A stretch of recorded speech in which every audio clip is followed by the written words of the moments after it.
అందరికీ నమస్కారం. మనం ఎక్కడెక్కడికో పుణ్యక్షేత్రాలకు పరిగెట్టేస్తుంటాం. చాలా పెద్ద పెద్ద పుణ్యక్షేత్రాలకి, పెద్ద పెద్ద గురువుల దగ్గరికి ఎక్కడెక్కడికో వెళ్ళిపోతుంటాం. ఒకటి గమనించండి, మహాపుణ్యక్షేత్రం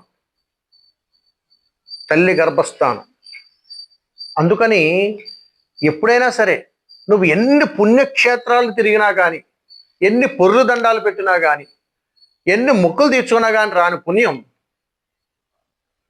తల్లిని సేవిస్తే వస్తుంది, అమ్మను ప్రేమిస్తే వస్తుంది, అమ్మతో సమయాన్ని కేటాయించి తల్లికి కావలసినవన్నీ చూసుకోగలిగినప్పుడు వస్తుంది. తల్లి కంట కన్నీరు పట్టకుండా నీ జీవితాన్ని సార్థకత చేసుకున్న నాడు అన్నీ వచ్చేస్తాయి. అలా మనకు ఉండాలి అని అడిగితే ఇక్కడ ఉండాల్సినటువంటి స్థానంలో తల్లిదండ్రులను ఉంచాలి. మరి అలా మనం ఉంచగలుగుతున్నామా? అలా ఉంచగలిగేటువంటి ప్రయత్నం ఎవరైతే చేస్తారో,